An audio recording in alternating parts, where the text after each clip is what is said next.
आप उस पटिया में हैं, इसके हस्बैंड टूट गए तो अपना वाइफ को बना दिया, तो कुछ नहीं जानती हो। अरे यही लोग बना दिया है, तो तू लोग का कौन महिला का है? आप लोग को जो कभी महिला के लिए किया नहीं, उन्हीं लोगों के पार्टी में है। फालतू बात है, बिना मतलब का क्या मालूम है? सुनिए पहले, जो गड़बड़ करेगा उस पर एक्शन होगा, एक एक तरह से सारी बातें। बैठ जाइए। अरे सदन नेता ने कहा है आपको एक्शन ले रहे हैं, बैठ जाइए। बैठिए बैठिए बैठिए बैठिए ना, आप क्या है, बैठिए। नमस्कार, आप देख रहे हैं सिटी पोस्ट लाइव और मैं हूं आपके साथ प्रभाकर पांडे।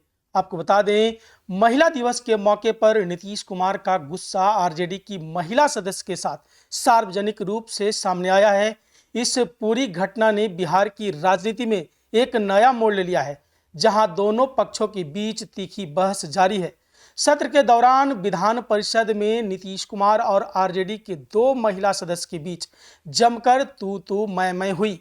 क्या कहा है नीतीश कुमार ने, किस तरह से मुख्यमंत्री नीतीश कुमार गुस्सा होते नजर आ रहे हैं और दोनों महिलाओं की किस तरह से हाथ जोड़कर उन्होंने बैठाया है, पहले आप ये देखें। महोदय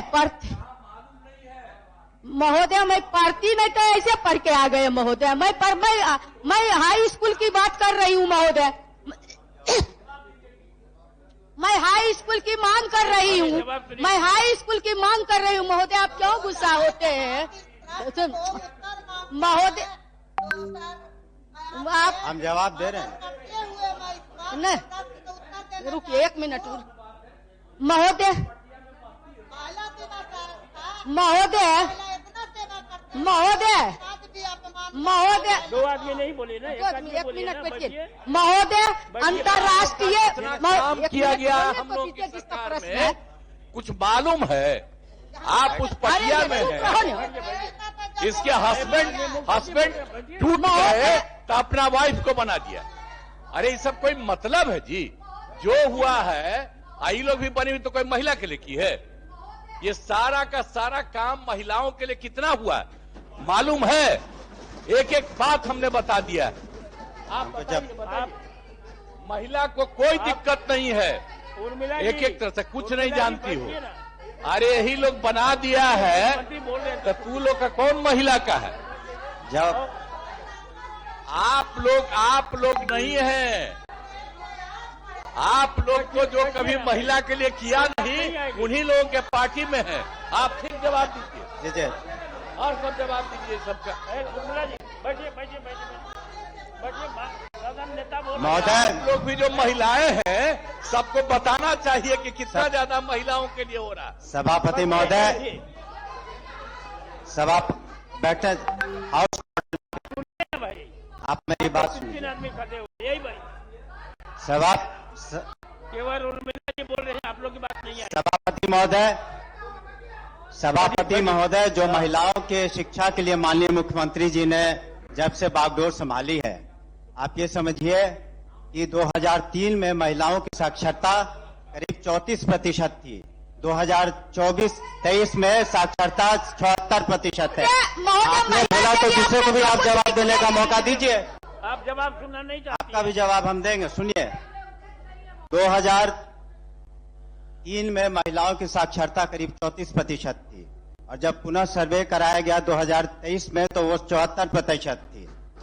दूसरे कि जो बजट का आकार था 2005 में वो करीब 1500 करोड़ था और आज आपने देखा होगा पिछले साल भी 50,000 करोड़ से ज्यादा था, इस साल भी 60,000 करोड़ से ज्यादा है। और आपको एक बात और बताना चाहेंगे आपके माध्यम से माननीय सभापति महोदय, कि जो साइकिल योजना, पोशाक योजना, कन्या उत्थान योजना, ये सारी मिड डे मील योजना इससे लागू हुए तो पूरे बिहार का परिदृश्य, मेरी बात सुनिए, पूरे बिहार का परिदृश्य बदल गया। आप जिस तरीके से लड़कियां, महिलाएं जाती हैं कॉलेजों में, आप देख लें कि किस तरीके से उन्हें उत्थान योजना इत्यादि। दूसरी बात है कि आप सुनिए तो बोलिएगा ना, आप सुन नहीं रहे। ये जो +2 हर एक पंचायत में लाया गया, उसका यही मकसद था।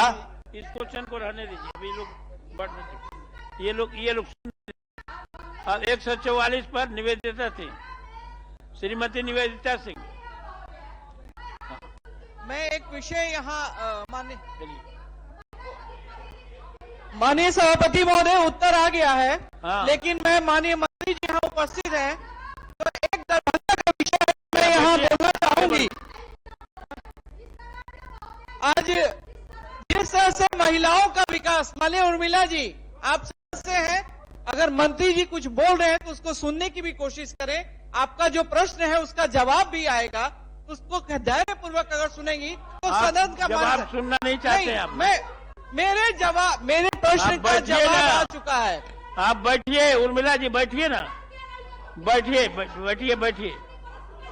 माननीय मंत्री जी, आप प्रश्न का जवाब नहीं चाहते। माननीय मंत्री जी, मैं प्रश्न का जवाब नहीं आपसे चाहते। आग्रह करना चाहती हूँ कि दरभंगा में ईपीएफ कटौती से संबंधित प्रकरण है। शिक्षकों को नियमित ईपीएफ खाते में प्रति माह भुगतान नहीं किया जा रहा है, जिससे हजारों शिक्षकों के खाते में माह जुलाई और दिसंबर का पैसा जमा नहीं हुआ है। यह मामला 2024 का है। जिलों में डीपीओ स्थापना पैसा नहीं जमा करवा रहे हैं। मधुबनी जिले में वर्ष 2021 के सितंबर से दिसंबर तक 4 महीने की राशि कटने के बाद खाते में जमा नहीं की गई है। करोड़ों रुपए गबन का प्रकरण है। ऐसे ही विसंगतियां अन्य जिलों में भी है। माननीय मंत्री जी से मैं आग्रह करना चाहूंगी कि इसकी जांच करवा के इसमें हजारों शिक्षक एवं अब साक्षरता परीक्षा पास करने के बाद विशेष शिक्षक बन चुके हैं, इस राशि को पीपीएफ खाते में या फिर जमा करके इस राशि का भुगतान जल्द करवाया जाए, इसका मैं आपसे आग्रह करती हूँ माननीय मंत्री। माननीय सभापति महोदय, कुछ ऐसे मामले हैं जहां पर ये अभी लंबित है मामलों को, उनको हम समीक्षा करा करके जो माननीय सदस्य की चिंता है उसको हम जरूर दूर करेंगे। अभी कुछ नियुक्तियां भी प्रक्रियाधीन है, उसके बजट सेशन के बाद ये जो कमियां हैं उसको हम लोग निश्चित रूप से पूरा करेंगे। एक बात बहुत धन्यवाद, भुगतान कर देंगे। एक बात सुन लीजिए, इस सदन के उर्मिला जी, इस सदन नहीं, चलिए बैठिए ना, बैठिए, कुछ कहते हैं सुन लीजिए। सदन की परंपरा है और हम लोग इज्जत करते हैं कि सदन के नेता माननीय मुख्यमंत्री जब कोई बात करते हैं तो उस समय खड़ा होकर के नहीं करना चाहिए, बात को अच्छी तरह से सुनना चाहिए। अब इस तरह से मैं पहले से खड़े हैं, जब मुख्यमंत्री खड़े हो जाते हैं तो आप ही हो जाएगा। हम खड़ा होकर आपको बैठाने के तभी भी आप लोग नहीं बैठे, और इसीलिए कोई एक्शन होता है तो आप लोग कहते हैं कि ये एक्शन ले लिया गया। ये परंपरा को सभी के लिए है। जब सदन नेता बोलते हैं तो आपके लिए कुछ उपयोगी बात बोल रहे हैं, इसको हवा में मत उड़ाइए, और ये लागू रहेगा, याद से मैं बता देता हूं। चलिए, हाँ बोलिए। कर रहे, कहीं का भी कुछ होता है तुरंत हम अपने यहाँ सारे अधिकारियों को कहते हैं कि देखो वहां पर क्या है, अब वहां के डीएम से बहस, फालतू बात है, बिना मतलब का क्या मालूम है। सुनिए, पहले एक चीज को हम कह देते हैं कि तुम लोग देख लो वहां पर क्या हुआ, कोई इधर से उधर गड़बड़ किया है तो उस पर एक्शन होना चाहिए। ये सब बात हम पहला दिन कहीं भी कुछ होता कर देते हैं। तो ये सब चीज, अरे आप छोड़िए ना, इन सब चीजों को लेकर के आप काहे के लिए कर रहे हैं? बेमतलब का समय आप लोग लगाते रहते हैं, बैठ जाइए करते ही रहते हैं। इसलिए देखिए, ये सब कोई बात नहीं है। अरे जो गड़बड़ करेगा उस पर एक्शन होगा। एक एक तरह से सारी बातें, ये जैसे ही कहीं होता है, एक राज्य की नहीं, कहीं पर कुछ होता है और इमीडिएटली हम देखते ही हैं, उसी समय सबको कह देते हैं। इसलिए सब कुछ नहीं है। आपसे हम अब हाथ जोड़ करके प्रार्थना करेंगे कि अब बैठिए, बैठ जाइए। अरे सदन नेता ने कहा है आपको एक्शन ले रहे हैं, बैठ जाइए, बैठिए ना, आप क्या है, बैठिए। तो आप देख रहे थे किस तरह से मुख्यमंत्री नीतीश कुमार ने आरजेडी के दोनों महिला विधायक को हाथ जोड़कर कहा कि आप बैठ जाएं, हमने महिलाओं के लिए बिहार में बहुत काम किया है, महिलाओं के लिए ही विकास का काम किया है। इस दौरान उन्होंने शिक्षा मंत्री को भी कहा कि आप भी जवाब दीजिए, शिक्षा के क्षेत्र में कितना काम हुआ है मेरे कार्यकाल में। इस दौरान उप मुख्यमंत्री विजय कुमार सिन्हा भी नीतीश कुमार को समझाते हुए बैठाने का आग्रह किया है विजय कुमार सिन्हा ने, लेकिन उन्होंने यानी नीतीश कुमार ने कहा कि ये सवाल उनका है कि महिलाओं के लिए हमने क्या किया है, तो उनको जवाब मिलना चाहिए। यह सवाल उनका है और उन्हें इनका जवाब मिलना चाहिए। इस तरह से नीतीश कुमार बार बार कह रहे थे। बिहार विधानमंडल के इस हंगामे ने महिला दिवस पर राजनीति की एक अलग तस्वीर प्रस्तुत की है। मुख्यमंत्री नीतीश कुमार का गुस्से में आना और आरजेडी के सदस्यों के साथ उनकी तकरार ने यह साबित कर दिया है कि बिहार की राजनीति में कोई भी मुद्दा अब सुलझने बिना नहीं रहेगा। कोई भी मुद्दा हो, मुख्यमंत्री नीतीश कुमार भी कह रहे थे कि अब सब पर कार्रवाई होगी, जो भी गलती करे सब पर कार्रवाई होगी, कोई नहीं बचेंगे। इस तरह से मुख्यमंत्री सदन में कह रहे थे। और क्या कुछ कहा है मैंने आपको सुनाया। फिलहाल इस खबर में बस इतना ही। आगे की खबरों के लिए बने रहे मेरे साथ। वीडियो को लाइक करें, शेयर करें, चैनल को सब्सक्राइब करना ना भूलें।